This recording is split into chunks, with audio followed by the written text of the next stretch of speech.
This is part 3, Feminism in Jane Eyre. Laid out some of the basic principles and concepts of feminist theory, and now the question is, how does this apply to Jane Eyre?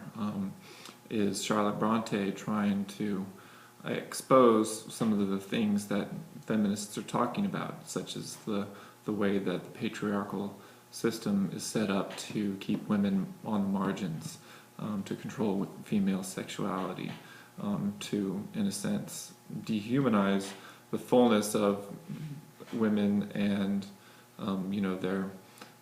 their ability to attain an equal social status in society. And it's pretty clear that Charlotte Bronte is very aware and very bent on exposing how women have been deprivileged in her time period.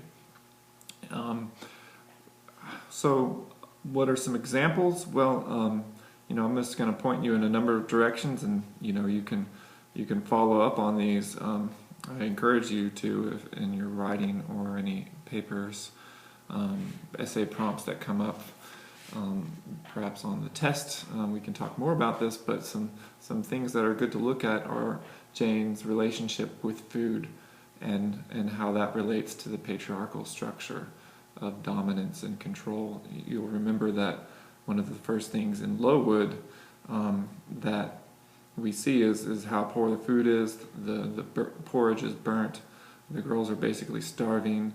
The older girls adopt almost a patriarchal power structure themselves by stealing from the younger girls the pieces of bread that they're given for lunch. Brocklehurst is telling the girls that they have to deny their appetites in order to sort of purge their souls.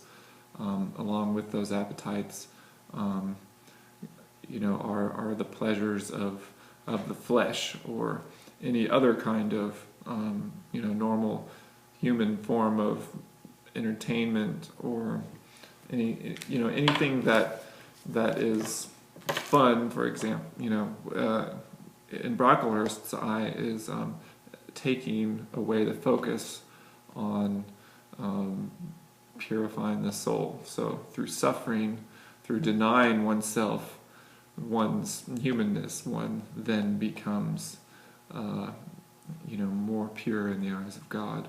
And it's a pretty ridiculous theology, but we see Brocklehurst sternly pontificating this idea that the flesh is stained, corrupt, and that he must extricate and free the Lowood girls from being tainted by that. He cuts their hair. He makes them walk outside in the cold. He doesn't feed them properly. But you see, ironically though, how his family is very well dressed. His family obviously wants for nothing, and it's implied, that Brocklehurst is a double standard. So Lowood would be representative of this long arm of the patriarchy, and in turn Brocklehurst probably made a lot of money, and he got to keep in place like this system of control and power and dominance. And there's a lot of imagery associated with that in Lowood. Notice too the way that Brocklehurst is described. He's sort of described like a statue, like chiseled out of marble. So if you look at his at the diction around his description, you're going to see a lot of supporting details that underscore the rigidity of the patriarchy.